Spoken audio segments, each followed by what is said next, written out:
século XVI, os portugueses dominavam territórios situados em vários continentes, a Ásia, a África e a América, pondo em comunicação povos de culturas muito diferentes. As ilhas atlânticas encontravam-se desabitadas. Ao contrário, em África, os portugueses contactaram populações com uma longa história.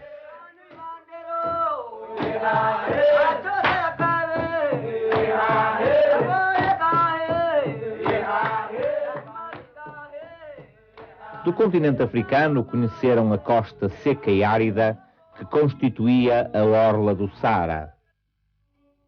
Este deserto era, no entanto, habitado. Locais com água e vegetação, os oásis, atraíam população nómada de pastores e mercadores. Caravanas de camelos transportavam até à costa mediterrânica o ouro produzido em regiões mais a sul do Saara. À medida que os portugueses avançavam ao longo da costa em direção ao sul, viam que a paisagem se ia modificando. A maior abundância de água proporcionava melhores condições de vida aos povos que aí viviam. Estes dedicavam-se à agricultura, à pesca e à caça, exploravam os recursos minerais, como o ouro e o cobre, e comerciavam entre si. Habitavam em aldeias e cidades, uns organizados em pequenas comunidades, outros em vastos reinos. Apresentavam grande variedade de trajes e costumes, falavam diversas línguas. Uns prestavam culto às forças da natureza, outros tinham-se convertido gradualmente à religião muçulmana. Conflitos entre etnias conduziam por vezes a guerras de onde resultavam prisioneiros. Eram estes, então, reduzidos à condição de escravos. Os portugueses, através dos contactos com os africanos, procuravam atrair ao litoral os produtos que eles permutavam e que mais interessavam aos europeus: o ouro, o marfim, os escravos, a malagueta. Em troca, os portugueses levavam trigo dos Açores, tecidos, objetos diversos, armas, etc. Este comércio apoiava-se em algumas feitorias construídas junto das baías acolhedoras. Eram sobretudo entrepostos comerciais defendidos por fortalezas governadas por um capitão. Também abasteciam aí as armadas que demandavam a Índia e o Brasil.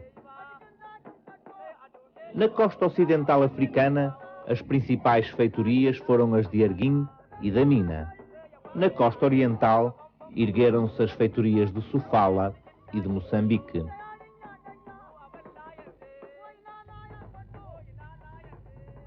Quando Dom João II pensou construir o castelo de São Jorge da Mina, planeou tudo com muito cuidado, já que quase todos consideravam esta construção uma loucura, pois a costa da Mina tinha um clima agreste e a terra era longínqua.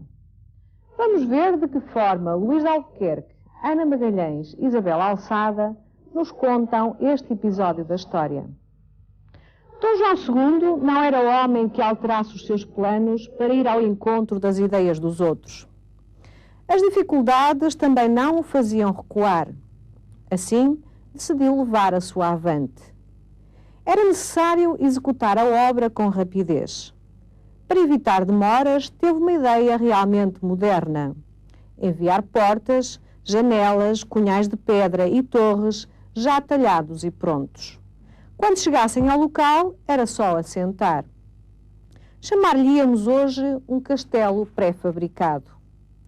Levavam as peças necessárias e ainda cal já preparada, telhas, ladrilhos, pregos, ferramentas e tudo mais que pudesse fazer falta, não esquecendo mantimentos em grande quantidade. Ao todo, partiram 600 homens, dos quais 100 eram carpinteiros e pedreiros e 500 eram soldados encarregados de defender a construção. Largaram de Lisboa a 12 de dezembro de 1481. Diogo da Zambuja escolheu o local para o castelo no dia 19 de janeiro de 1482. 2 dias depois, iniciou-se a construção. Os trabalhos prosseguiram e, ao fim de 20 dias, já tinham uma torre para se abrigarem em caso de ataque. Nessa altura, Diogo da Zambuja mandou quase toda a gente embora e ficou apenas com os homens necessários para concluírem a fortaleza, a que chamou Castelo de São Jorge, pois São Jorge era o santo de maior devoção do rei Dom João II. E ali se resgataram riquezas incomensuráveis para Portugal. Deste continente, com uma diversidade geográfica e humana tão grande, os portugueses conheceram nessa época exclusivamente o litoral, limitando-se o seu domínio a alguns pontos da costa. Os portugueses estabeleceram em seguida contactos com as antigas e grandes civilizações da Índia, da China e do Japão. Na Índia, chuvas abundantes e temperaturas elevadas alimentavam uma vegetação densa e rios longos e caudalosos. Nas cidades do litoral concentravam-se os produtos de uma agricultura milenar e efetuavam-se imensas trocas comerciais. As especiarias e os tecidos indianos eram de há muito tempo conhecidos dos europeus, que os obtinham através das rotas comerciais que passavam pelo Golfo Pérsico e pelo Mar Vermelho. Nestes circuitos, os muçulmanos tinham um papel preponderante, mantendo há séculos relações de aliança com os reinos indianos. Algumas das populações eram também da religião muçulmana. A presença de comerciantes muçulmanos e a sua aliança com o Samorim de Calcute constituíram um obstáculo sério à atuação dos portugueses na Índia. Além disso, os indianos comerciavam também com regiões longínquas do Extremo Oriente, de onde vinham sedas, porcelanas e outros produtos. Estas redes comerciais estavam a tal ponto organizadas que os portugueses necessitavam de se estabelecer militarmente em pontos estratégicos, construindo fortalezas e vigiando os mares. Os ataques dos muçulmanos às armadas portuguesas, assim como a necessidade de administrar as terras conquistadas e a distância a que se encontravam de Portugal, fizeram com que Dom Manuel nomeasse governadores para a Índia, tendo alguns recebido o título de vice-reis. Alguns destes governadores, como Francisco de Almeida e Afonso de Albuquerque, estabeleceram relações com soberanos locais, apoiaram o comércio português, combatendo arduamente a concorrência. Goa foi a capital deste Império Português no Oriente. Importante cidade luso-indiana, teve um grande estaleiro naval, um bom porto comercial e a sua população refletia nos seus costumes o encontro da cultura portuguesa com a indiana.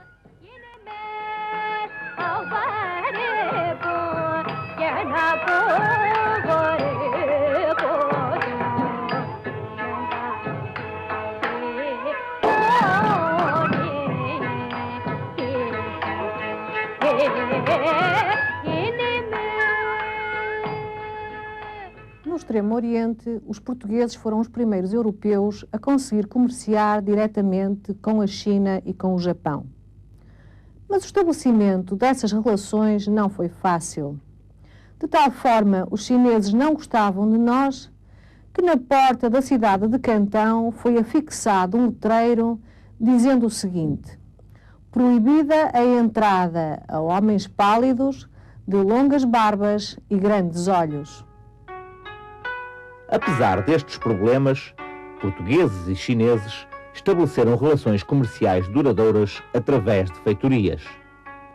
O território de Macau foi doado a Portugal pelos chineses, tornando-se numa das mais importantes feitorias do Oriente.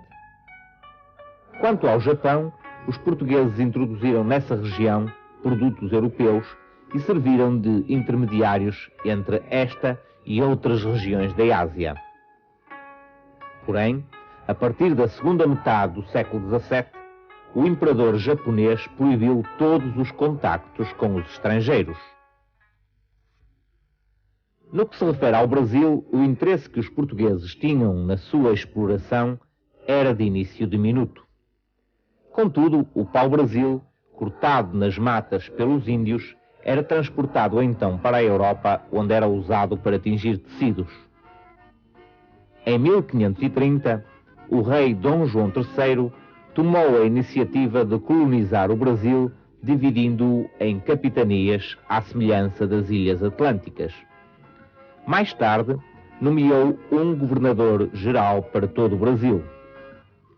Constituíram-se então as primeiras plantações de cana-sacarina. As maiores tinham um engenho onde se fabricava o açúcar. Os portugueses donos desses engenhos utilizavam a mão de obra índia e, sobretudo, os escravos trazidos de África para trabalharem no cultivo da cana.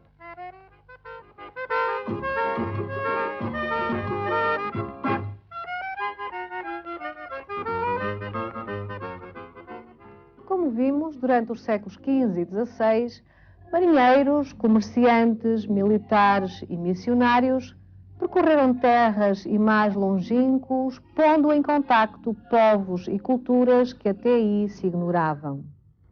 Nos territórios onde se instalavam colonos, como nas Ilhas Atlânticas, em Goa e no Brasil, criaram sociedades que falavam português, adotavam costumes europeus e seguiam a religião cristã. As suas viagens frequentes permitiram a troca de muitos produtos, sendo possível difundir entre os continentes plantas, animais, objetos, técnicas.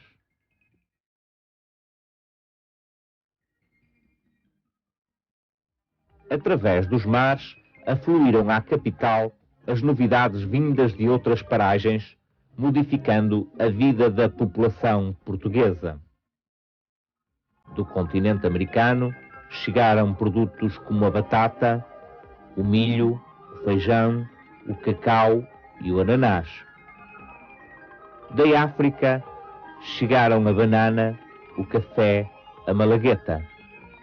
E da Ásia, as especiarias, o chá e o coco.